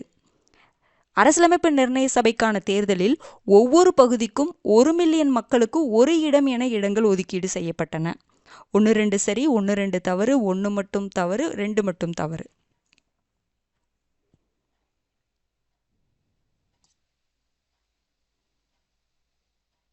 ஆன்சர் என்னங்க வரும்? அரசியலமைப்பு என்ற கொள்கை எந்த நாட்டில் இங்கே தோன்றுச்சு? அமெரிக்க ஐக்கிய நாடுகளில் தான் தோன்றியது. கரெக்ட் தான். அரசியலமைப்பு நிர்ணய சபைக்கான தேர்தலில் அது மறைமுக தேர்தலாக தான் நடந்துச்சு. அப்படிங்கும் பொழுது மக்கள் தேர்ந்தெடுத்த பிரதிநிதிகள் ஓட்டு போடுறாங்க. ஓகேங்களா? அந்த சட்டமன்ற உறுப்பினர்கள்லாம் ஓட்டு போடுவாங்க அதில். அப்போ ஒவ்வொரு பகுதிகளுக்கு அந்த ஒதுக்குவாங்கல்ல, ஒருத்தருக்கு இவ்வளோ மக்கள் தொகை அப்படிங்கிற மாதிரி, இவ்வளோ மக்கள் அப்படின்னு சொல்லிட்டு ஒவ்வொரு பகுதிகளுக்கு 1 மில்லியன் மக்களுக்கு 1 இடம் அப்படின்னு சொல்லிட்டு என்ன பண்ணாங்க? இடங்களை என்ன பண்ணாங்க? ஒதுக்கீடு செய்யப்பட்டு. அப்போ இடங்கள் அந்த 389 எப்படி ஃபிக்ஸ் பண்ணியிருக்காங்கன்னா, 1 மில்லியன் மக்களுக்கு 1 இடம், 1 மில்லியன் மக்களை ஒருத்தர் ரெப்ரசன்ட் பண்ணுறாரு அந்த மாதிரி. ஓகேங்களா? பிரதிநிதித்துவம் பண்ணுறாங்க அப்படிங்கிற மாதிரி. அப்போ இது கரெக்டா? நீங்கள் 10 லட்சம் படிச்சிருப்பீங்க. 10 லட்சம்னாலும் என்னதான், 1 மில்லியனாலும் ஒன்று தான். நமக்கு தெரிஞ்சிருக்கும். நம்ம அவசரத்தில் அந்த இடத்துல கன்ஃபியூஸ் ஆகக்கூடாதுங்கிறதுக்காக இப்படி சொன்னேன். ஓகேங்களா? 10 லட்சம் மக்களுக்கு 1 இடம் அப்படின்னு இடங்கள் ஒதுக்கீடு செய்யப்பட்டிருக்கும். 1 மில்லியனாலும் கரெக்டு தான். அப்போ என்னதுங்க இது? கரெக்டு தான். அப்போ 1 2 சரி. Option A. ஆன்சர் என்னங்க வரும்? Option A. பாருங்க, ஒரு நாட்டின் அரசியலமைப்புக்கு டெஃபினேஷன் கொடுத்துருக்காங்க பாருங்க. ஒரு நாட்டின் நிர்வாகமானது எந்த அடிப்படை கொள்கைகளை சார்ந்துள்ளது, அடிப்படை கொள்கைகளை சார்ந்து அமைந்துள்ளது என்பதை பிரதிபலிக்கும் ஒரு அடிப்படை சட்டம் தான் என்னதுங்க? அரசியலமைப்பு. இது நாட்டின் முன்னேற்றத்திற்கு ஒரு அச்சாணி. அரசியலமைப்பு என்ற கொள்கை முதலில் அமெரிக்க ஐக்கிய நாடுகளில் தோன்றியதுன்னு சொல்கிறாங்க. ஒவ்வொரு பகுதிகளுக்கும் அவற்றின் மக்கள் தொகைக்கு ஏற்றவாறு இடங்கள் ஒதுக்கப்பட்டது. 10 லட்சம் மக்களுக்கு ஒரு இடம். 1 மில்லியன் பக்கத்துல கூட எழுதி வச்சுக்கோங்க, 1 மில்லியன் அப்படின்னு சொல்லிட்டு. ஓகேங்களா? அடுத்தது பாருங்க, 17வது கேள்வி. அரசியலமைப்பு நிர்ணய சபையின் அமர்வு நடைபெற்ற நாட்கள் எத்தனை? 114 நாட்கள், 141 நாட்கள், 166 நாட்கள், எதுவும் இல்லை. ரொம்ப ரொம்ப முக்கியமானதுங்க. இது கூட கிளாஸில் நிறைய பேர் டவுட் கேட்டிருந்தீங்க அந்த வீடியோ கீழே. ஆன்சர் பார்த்தலாங்களா? அரசியலமைப்பு நிர்ணய சபையின் அமர்வு நடைபெற்ற நாட்கள் எவ்வளோங்க? 166 நாட்கள். இந்த 114 நாட்கள்னா என்னன்னா, அரசியலமைப்பு நிர்ணய சபையோடைய அமர்வு எவ்வளோங்க நடந்துச்சு? 166 நாட்களா? இதில் 114 நாட்கள் வரைவை பற்றி, அந்த டிராஃப்டை பற்றி வரைவு பண்ணியிருப்பாங்கல்ல, அதை பற்றி டிஸ்கஸ் பண்ணது. 166 நாட்களில் 114 நாட்கள் வரைவை பற்றி விவாதம் பண்ணியிருக்கிறாங்க. ஓகேங்களா? இந்த 141 நாட்கள் அப்படிங்கிறது என்னன்னா, நமக்கு தெரியும் டிராஃப்டிங் கமிட்டி வரைவு குழு தெரியும்ல, அந்த வரைவு குழு ஆகஸ்ட் 29, 1947 அமைச்சாங்களா, இதனுடைய ஒர்க் பண்ண டேஸ் 141.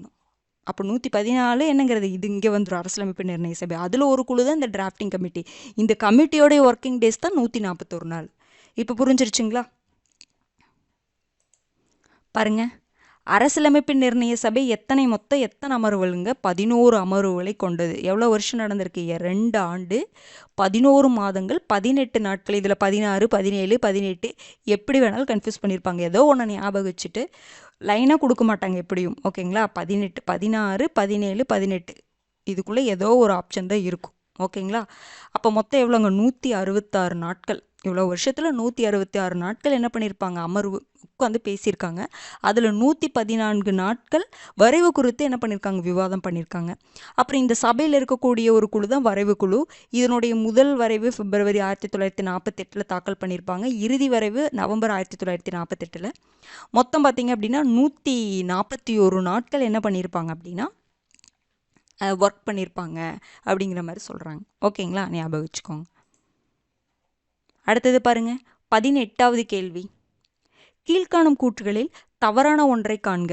பிரிவினைக்கு பிறகு அரசியலமைப்பு நிர்ணய சபையின் இடங்களின் எண்ணிக்கை 299ஆக குறைந்தது. இந்திய தேசிய கொடி அரசியலமைப்பு நிர்ணய சபையால் ஜூலை 22, 1947 ஏற்றுக்கொள்ளப்பட்டது. இடைக்கால அரசாங்கத்தில் உள்துறை அமைச்சராக பதவி வகித்தவர் சர்தார் வல்லபாய் பட்டேல். அரசியலமைப்பின் இந்தி பதிப்பை எழுதி வெளியிட்டவர் பிரேம் பிகாரி நரேன் ரைஜடா.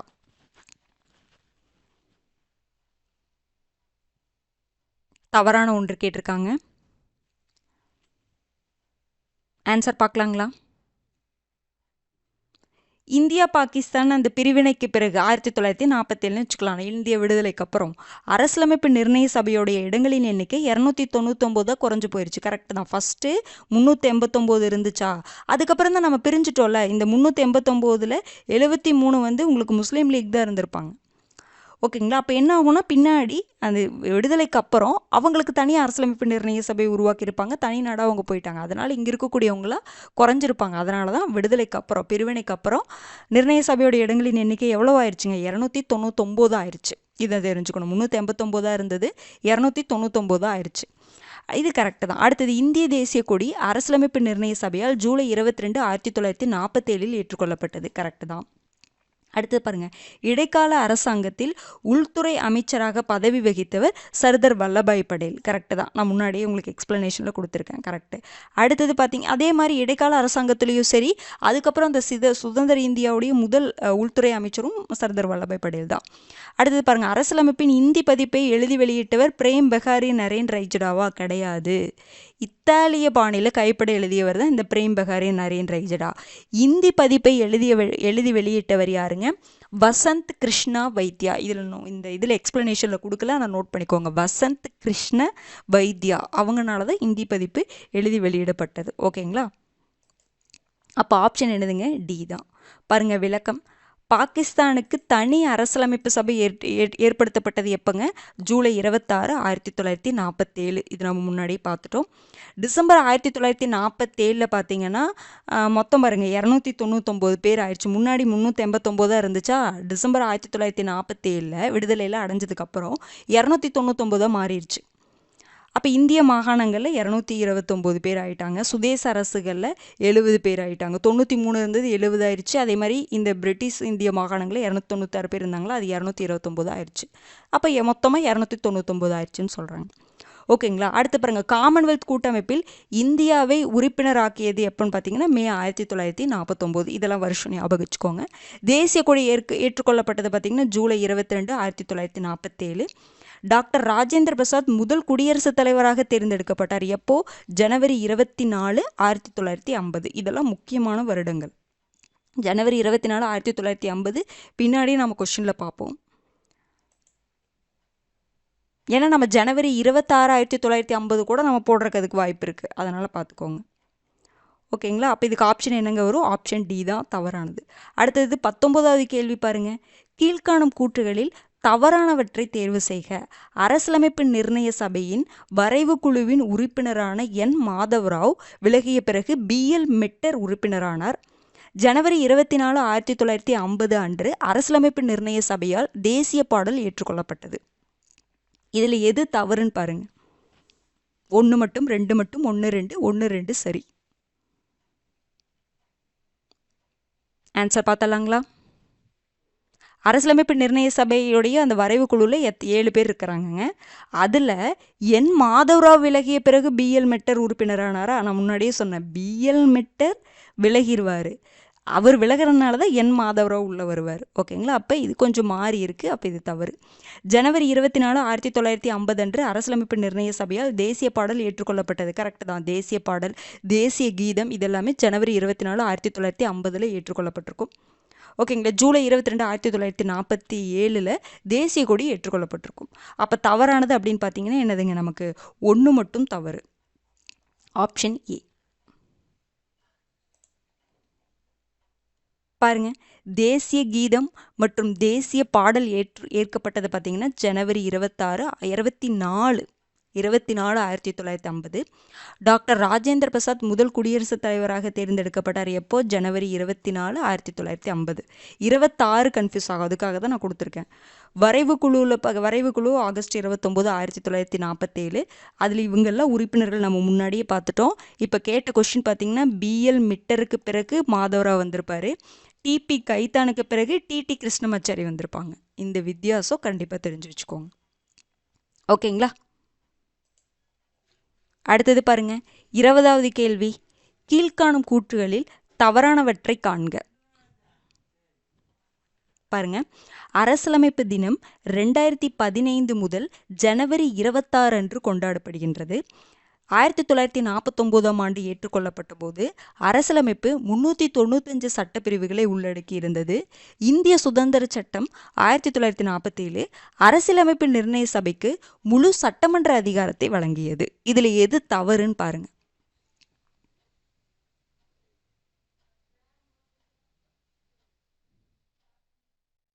ஆன்சர் பார்த்தலாங்களா? அரசியலமைப்பு தினம் 2015 மூலம் 15லேருந்து நம்ம கொண்டாடிட்டு வரோம். எந்த டேவை கொண்டாடுறோங்க? நவம்பர் 26. ஓகேங்களா. நவம்பர் 26 தான் நம்ம என்னவா கொண்டாடிட்டு இருக்கிறோம்? அரசியலமைப்பு தினமாக கொண்டாடுறோம். இந்த டேட்டில் தான் நம்ம என்ன பண்ணோம்? அரசியலமைப்பை ஏற்றுக்கிட்டனால தான் நம்ம என்னவா கொண்டாடுறோம்? அரசியலமைப்பு தினமாக கொண்டாடுறோம். ஜனவரி 26ங்கிறது நடைமுறைக்கு வந்தது, அன்னைக்கு நம்ம குடியரசு தினமாக அதை கொண்டாடுறோம். அப்போ இதுதான் தவறு. இது தவறு. அடுத்தது 1949ஆம் ஆண்டு ஏற்றுக்கொள்ளப்பட்ட போது அரசியலமைப்பு 395 சட்டப்பிரிவுகளை உள்ளடக்கி இருந்தது. கரெக்டு தான். இப்போ 448 இருக்குது, அந்த கிட்ட இருக்குது. அடுத்து பாருங்கள், இந்திய சுதந்திர சட்டம் 1947 அரசியலமைப்பு நிர்ணய சபைக்கு முழு சட்டமன்ற அதிகாரத்தை கொடுத்தது. கரெக்டு தான். அரசியலமைப்பு நிர்ணய சபைக்கு அது ஒரு சட்டமன்ற அதிகாரத்தை எந்த சட்டம் கொடுத்துச்சு அப்படின்னா இந்திய சுதந்திர சட்டம் தான் கொடுத்துச்சு. அப்போ பார்த்தீங்கன்னா தவறு அப்படின்னு பார்த்தீங்கன்னா சி, 1 மட்டும்தான் தவறு. Option C. பாருங்க, நவம்பர் 26, 1949 ஏற்றுக்கொள்ளப்பட்டிருக்கோம் அரசமைப்பு. ஏற்றுக்கொள்ளப்பட்டனால தான் நம்ம அரசமைப்பு சட்ட தினமாக கொண்டாடிட்டு இருக்கோம். எப்போ இருந்து? 2015 அப்போ ஏற்றுக்கொள்ளப்பட்ட போது என்னென்ன இருந்துச்சு? அரசமைப்பில் முகவரி இருந்துச்சு, 395 சட்டப்பிரிவுகள் இருந்துச்சு, 22 பகுதிகள் இருந்துச்சு, 8 அட்டவணைகள் இருந்துச்சு. இப்போ எவ்வளோ இருக்குது? 448 உறுப்புகள், கிட்டத்தட்ட 470 அப்படிங்கிற மாதிரி சொல்கிறாங்க. நீங்கள் 448 ஞாபகம் வச்சுக்கோங்க. எத்தனை பகுதிகள் இருக்குது? 25 பகுதிகள் இருக்குது, 12 அட்டவணைகள். இது ரொம்ப மெயின். 22 பகுதிகள் முன்னாடி இருந்துச்சு, இப்போ 25 பகுதிகள். முன்னாடி 8 அட்டவணைகள் இருந்தது, இப்போ 12 அட்டவணைகள் இருக்குது. ஓகேங்களா? அடுத்து பாருங்கள், இந்திய சுதந்திர சட்டம் 1947 8வது பிரிவு அரசியலமைப்பு நிர்ணய சபைக்கு முழு சட்டமன்ற அதிகாரத்தை கொடுத்தது. எந்த சட்டம் வந்து சட்டமன்ற அதிகாரத்தை கொடுத்துச்சுன்னு கேட்கலாம். ஓகேங்களா? அதை நோட் பண்ணிக்கோங்க. அரசியலமைப்பு நிர்ணய சபை 15 ஆகஸ்ட் 1947 முதல் ஜனவரி 26 1950 வரை தற்காலிக இந்திய பாராளுமன்றமாக செயல்பட்டது. அது டொமினியன் காலம்னு சொல்லுவோம். அதாவது அரசியலமைப்பு நிர்ணய சபை தான் இருந்துச்சு. நம்ம விடுதலை அடைஞ்சிட்டோம். ஓகேங்களா? விடுதலை அடைஞ்சதுக்கப்புறம் அரசியலமைப்பு நிர்ணய சபைக்கு ஒரு சட்டமன்ற அதிகாரத்தை கொடுத்துட்டாங்க. அதனால் அதிலிருந்து நமக்கு அரசியலமைப்பை ஏற்றுக்கொள்ளப்படும் வரையும் சரி, அப்புறம் எலெக்ஷன் வச்சு 1952 தான் உங்களுக்கு எலெக்ஷன் வச்சு பாராளுமன்றம் நடைமுறைக்கு வந்திருக்கும். அது வரைக்கும் அந்த இந்திய அரசியலமைப்பு நிர்ணய சபை தான் உங்களுக்கு ஒரு தற்காலிக இந்திய பாராளுமன்றமாக செயல்பட்டதாக தான் கொடுத்துருக்காங்க. பாருங்கள், மே 1952 முதல் தேர்ந்தெடுக்கப்பட்ட பாராளுமன்றம் நடைமுறைக்கு வந்தது. அப்போ அரசியலமைப்பு நிர்ணய சபை தான் 1946 அமைச்சாங்களா அரசியலமைப்பு நிர்ணய சபையை. 1947 நம்ம விடுதலை அடைஞ்சிட்டோம். விடுதலை அடைஞ்சோன்னே என்ன பண்ணிட்டாங்கன்னா, அந்த அரசியலமைப்பு நிர்ணய சபைக்கு சட்டமன்ற அதிகாரத்தை அப்படின்னு என்னதுங்க, சட்டம் இயற்றக்கூடிய அந்த அதிகாரத்தை கொடுத்துட்டாங்க. அப்புறம் 1950 நமக்கு கான்ஸ்டிடியூஷன் வந்திருக்கும்.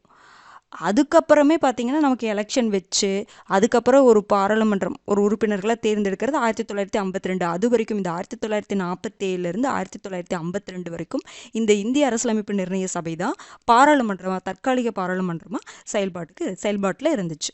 ஓகேங்களா? அடுத்தது பாருங்கள், 21வது. இப்போ 20 கேள்வி வந்து நம்ம அந்த உருவாக்கத்திலிருந்து பார்த்துட்டோம். ஒரு 5 கேள்வி வரலாற்று பின்னணியிலிருந்து பார்ப்போம். படிக்காதவங்க தெரிஞ்சுக்கோங்க. ஓகேங்களா?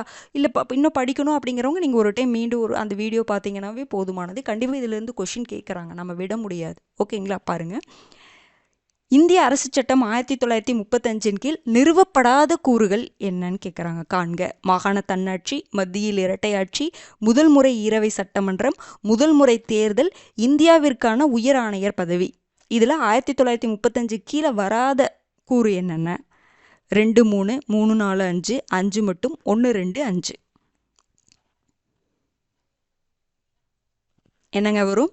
மாகாண தன்னாட்சியும் மத்தியில் இரட்டையாட்சி, இது ரெண்டுமே எதில் வந்துருங்க? இந்த இந்திய அரசு சட்டம் 1935 கீழே வந்துடும். மாகாண தன்னாட்சி, மத்தியில் இரட்டையாட்சி. இப்படி இல்லை, இதெல்லாம் என்ன விளக்கம் தெரிலனா கண்டிப்பாக கிளாஸை பாருங்கள். ஓகேங்களா? அதில் நம்ம எல்லாமே ஃபுல்லாகவே எக்ஸ்பிளைன் பண்ணி போட்டிருக்கோம். இப்போ நான் லைட்டாக எது வராதுங்கிறது மட்டும்தான் நான் சொல்கிறேன். ஓகேங்களா? அப்போ இது ரெண்டுமே 1935 ஆக்ட் கீழே வந்துச்சு. முதல் முறை ஈரவை சட்டமன்றம், முதல் முறை தேர்தல், இந்தியாவிற்கான உயர் ஆணையர் பதவி, இது எல்லாமே எதில் இருக்கும்? கவர்மெண்ட் ஆஃப் இந்தியா ஆக்ட், இந்திய அரசு சட்டம் 1919 இருக்கக்கூடிய கூறு. முதல் முறை ஈரவை சட்டமன்றம், தேர்தல், இந்தியாவிற்கான உயர் ஆணையர் பதவி, இது மூணுமே கவர்மெண்ட் ஆஃப் இந்தியா ஆக்ட் 1990. அப்போ நிறுவப்படாத கூறு தான் கேட்டிருக்காங்க. அப்போ எது வரும்? 3, 4, 5. Option B. இதுக்கு எக்ஸ்ப்ளனேஷன் நான் வைக்கல, ஆனால் உங்களுக்கு எக்ஸ்ப்ளனேஷன் நான் கொடுத்துருக்கேன். ஏன்னா அது ஃபுல்லாக கொடுக்குற மாதிரி இருக்கும் அதுக்காக. ஓகேங்களா? 22வது கேள்வி பாருங்கள். பொருந்தாத இணையை காண்க.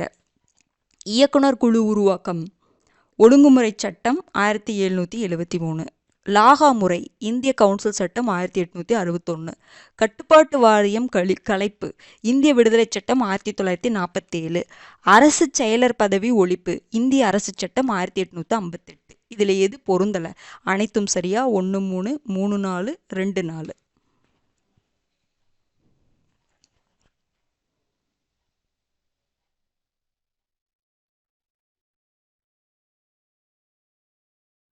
ஆன்சர் பார்த்தலாங்களா? இயக்குனர் குழு உருவாக்கம் எப்பங்க உருவாக்கியிருப்பாங்க? ஒழுங்குமுறை சட்டம் 1773 உருவாக்கியிருப்பாங்க. இது கரெக்டு தான். லாகா முறை, அந்த போர்ட்ஃபோலியோ சிஸ்டம் அறிமுகப்படுத்தினது இந்திய கவுன்சில் சட்டம். அறிமுகப்படுத்தினது முன்னாடி 1859. அதை வந்து அங்கீகரித்தது அப்படின்னு பார்த்தீங்கன்னா இந்திய கவுன்சில் சட்டம் 1861 அங்கீகரிச்சிருப்பாங்க. இது கரெக்டு தான். கட்டுப்பாட்டு வாரியம் கலைப்பு எப்பங்க கலைச்சிருப்பாங்க அப்படின்னு பார்த்தீங்கன்னா கவர்மெண்ட் ஆஃப் இந்தியா ஆக்டில் தான் வந்து 1858 வந்து கலைச்சிருப்பாங்க. பிட் இந்தியா சட்டத்தில் கட்டுப்பாட்டு வாரியம் கொண்டு வந்திருப்பாங்களா, அது எப்போ கலைச்சிருப்பாங்கன்னா கவர்மெண்ட் ஆஃப் இந்தியா ஆக்ட் 1858 கலைச்சிருப்பாங்க. அப்போ இது தவறு. அரசு செயலர் பதவி ஒழிப்பு வந்து பார்த்தீங்கன்னா இந்திய அரசு சட்டம் 1858 கிடையாது. அரசு செயலர் பதவியே இந்த ஆக்டில் தான் கொண்டு வந்திருப்பாங்க. எப்போ ஒழிச்சிருப்பாங்கன்னா இந்திய விடுதலை சட்டம் 1947 கொண்டு வந்திருப்பாங்க, அதாவது ஒழிச்சிருப்பாங்க. அப்போ 2 மாறி இருக்குது. அப்போ இதுவும் தவறு. அப்போ பொருந்தாதது அப்படின்னு பார்த்தீங்கன்னா 3, 4 தான் பொருந்தல. Option C. ஓகேங்களா. இதெல்லாம் ரொம்ப நான் அந்த வரலாற்று பின்னணியில் வச்சுருக்க கொஷின் எல்லாமே முக்கியமான கொஷின் தான். ஓகேங்களா. அடுத்தது பாருங்கள், 23வது கேள்வி. கீழ்காணும் கூற்றுகளில் சரியானவற்றை காண்க. சாசன சட்டம் 1853 மூலமாக வங்காள கவர்னர் ஜெனரல் பதவி இந்தியாவின் கவர்னர் ஜெனரலாக மாற்றப்பட்டது. வங்காளத்தின் முதல் governor general Warren Hastings. Bit இந்திய சட்டப்படி கட்டுப்பாட்டு வாரியம் அரசியல் நடவடிக்கைகளை மேற்பார்வையிடும் அதிகாரம் கொண்டது. எது சரின்னு பாருங்க. அனைத்தும் சரி. 1, 2, 1, 3, 2, 3.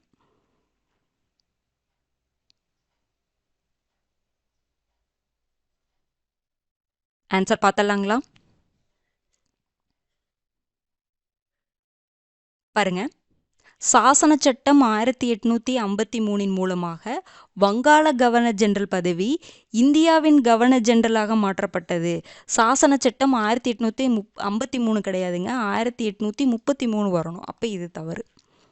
வங்காளத்தின் முதல் கவர்னர் ஜெனரல் வாரன் ஹேஸ்டிங்ஸ், இது கரெக்டு தான். பிட் இந்திய சட்டப்படி கட்டுப்பாட்டு வாரியம் அரசியல் நடவடிக்கைகளை மேற்பார்வையிடும் அதிகாரம் கொண்டது, கரெக்டு தான். கட்டுப்பாட்டு வாரியம். அடுத்து பார்த்தீங்கன்னா இயக்குனர் குழு வந்து பார்த்தீங்கன்னா வணிக நடவடிக்கைகளை மேற்பார்வையிடும் அதிகாரம் கொண்டது. அப்போ சரியானது அப்படின்னு பார்த்தீங்கன்னா 2, 3 சரி. Option D. எக்ஸ்பிளனேஷன் பாருங்க. இந்த 3 சட்டமும் ரொம்ப ரொம்ப முக்கியமானது. ஏன் முக்கியம்னா இந்த கவர்னர் ஜெனரல் போஸ்ட், கவர்னர் போஸ்ட்டுக்கு பார்த்தீங்களா அந்த பெயரை மாற்றம் பண்ணியிருப்பாங்க. அப்போ அந்த கவர்னர் பெயரை என்னென்னு, அந்த போஸ்ட்டை என்னென்னு பெயர் மாற்றம் பண்ணுறாங்க, அந்த பதவிக்கு யார் முதல்ல இருக்காங்க, முதல் அப்பாயின்மெண்ட் பண்ணுறாங்க, இல்லை முதல் அந்த பதவி வகிக்கிறவங்க யார், எந்த சட்டம் அப்படிங்கிறத நம்ம தெரிஞ்சுக்கணும். ஓகேங்களா. பாருங்கள், ஒழுங்குமுறை சட்டம் 1773 மூலமாக வங்காளத்தின் ஆளுநர் அப்படிங்கிற போஸ்ட்டை வங்காளத்தின் கவர்னர் ஜெனரலாக மாற்றுறாங்க. வங்காளத்தின் ஆளுநர் அப்படிங்கிற போஸ்ட்டை வங்காளத்தின் கவர்னர் ஜெனரல் அப்படின்னு மாற்றுறாங்க. அப்போ வங்காளத்தின் முதல் கவர்னர் ஜெனரல் யாருன்னா வாரன் ஹேஸ்டிங்ஸ். என்ன சட்டம்? ஒழுங்குமுறை சட்டம் 1773. அடுத்தது சாசன சட்டம் 1833 என்ன பண்ணுறாங்கன்னா இந்த வங்காளத்தின் கவர்னர் ஜெனரல் போஸ்ட் இருக்குல்ல, அது என்னென்னு மாற்றுறாங்கன்னா இந்தியாவின் கவர்னர் ஜெனரல்னு மாற்றுறாங்க. அப்போ இந்தியாவின் முதல் கவர்னர் ஜெனரல் யாருன்னா வில்லியம் பென்டிங். ஓகேங்களா. அடுத்தது இந்திய அரசு சட்டம் கவர்மெண்ட் ஆஃப் இந்தியா ஆக்ட் 1858 என்ன பண்ணுறாங்கன்னா இந்தியாவின் கவர்னர் ஜெனரல் அப்படிங்கிற போஸ்ட்டை என்னென்னு மாற்றுறாங்க, வைஸ்ராய் இல்லைன்னா அரச பிரதிநிதி. வைஸ்ராயின்னு கூட உங்களுக்கு அப்படியே தங்கிலீஷில் கொஸ்டினில் கொடுக்கலாம். வைஸ்ராயின்னு மாற்றுறாங்க, அரச பிரதிநிதின்னு மாற்றுறாங்க. அப்போ முதல் அரச பிரதிநிதி யாருன்னா கானிங் பிரபு. முதல் வைஸ்ராய் கானிங் பிரபு. அப்போ Warren Hastings, William Bentinck, Canning பிரபு இவங்க என்ன பதவி வகிச்சாங்கன்னு பாருங்கள். எந்த சட்டம் அந்த பதவி பெயர் மாற்றம் பண்ணுறாங்க அப்படிங்கிறது தெரிஞ்சுக்கணும். ஓகேங்களா. அப்புறம் அந்த பிட் இந்தியா சட்டத்தில் நீங்கள் படிச்சிருப்பீங்கல்ல, இயக்குனர் குழு வந்து முன்னாடியே உருவாக்கியிருப்பாங்க. ஒழுங்குமுறை சட்டத்திலே இயக்குனர் குழு உருவாக்கியிருப்பாங்க. பிட் இந்தியா சட்டத்தில் என்ன பண்ணாங்க, இயக்குனர் குழு, கட்டுப்பாட்டு வாரியம். இயக்குனர் குழு ஆல்ரெடி உருவாக்கியிருப்பாங்க. அதில் இருக்கக்கூடிய ஃபங்க்ஷனை பிரிச்சுட்டு ஒரு தனி அமைப்பு கட்டுப்பாட்டு வாரியம்னு அமைக்கிறாங்க. இயக்குனர் குழுவை பொறுத்த வரைக்கும் வணிக நடவடிக்கைகளை மேற்பார்வையிட்டுட்டாங்க. கட்டுப்பாட்டு வாரியம் பொறுத்த வரைக்கும் அரசியல் நடவடிக்கைகளை என்ன பண்ணுவாங்க, மேற்பார்வையிடுவாங்க. இந்த வித்தியாசம் தெரிஞ்சுக்கணும். ஓகேங்களா. அடுத்தது பாருங்க, 24வது கேள்வி. பிரிட்டிஷ் பிரதமர் கிளமெண்ட் அட்லி இந்தியாவின் மீதான பிரிட்டிஷ் அதிகாரம் எப்போது முடிவுக்கு வரும் என அறிவித்தார்? ஜூன் 30, 1948, பிப்ரவரி 20, 1947, ஜூன் 3, 1947, ஜூலை 18, 1947.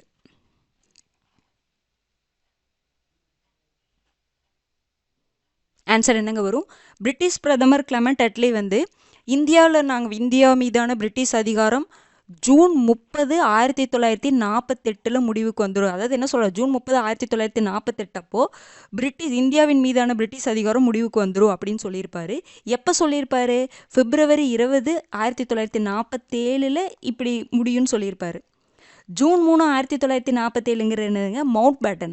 மவுண்ட் பேட்டன் என்ன சொல்லியிருப்பாரு, அது அன்னைக்கு தான் மவுண்ட் பேட்டன் திட்டத்தை அறிவிச்சிருப்பாங்களா, அப்போ இந்தியா பாகிஸ்தான் தனியாக பிரிஞ்சுக்கோங்க, உங்களுக்கு சுதந்திரத்தை ஆகஸ்ட் 15 1947 அப்படி கொடுக்குறோம் அப்படிங்கிற மாதிரி சொன்னது ஜூன் 3 1947. இவர் ஜூன் 30 1948 தானே கொடுக்குறேன்னு சொல்லியிருப்பாங்க.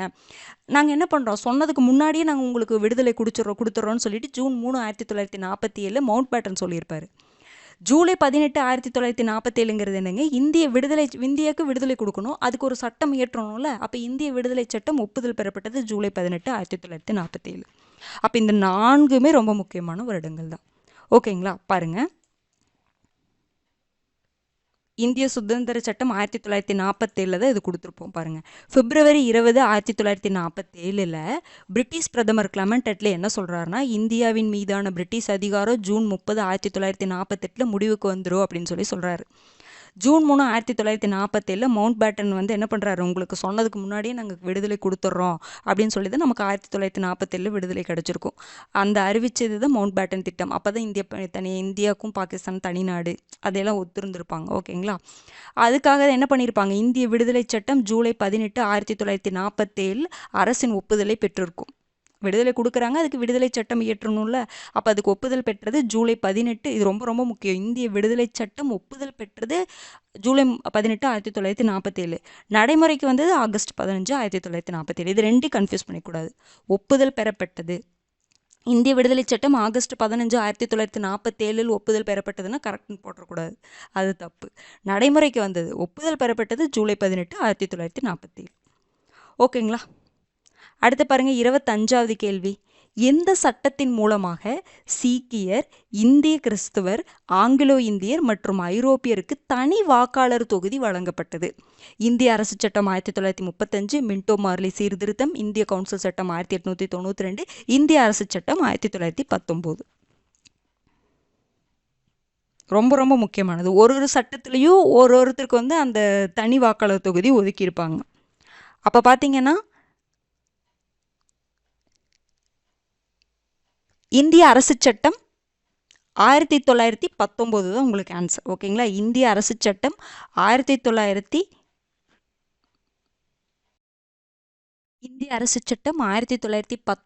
என்ன பண்ணியிருப்பாங்க, சீக்கியர், இந்திய கிறிஸ்துவர், ஆங்கிலோ இந்தியர் மற்றும் ஐரோப்பியருக்கு தனி வாக்காளர் தொகுதி வழங்கப்பட்டிருக்கும்.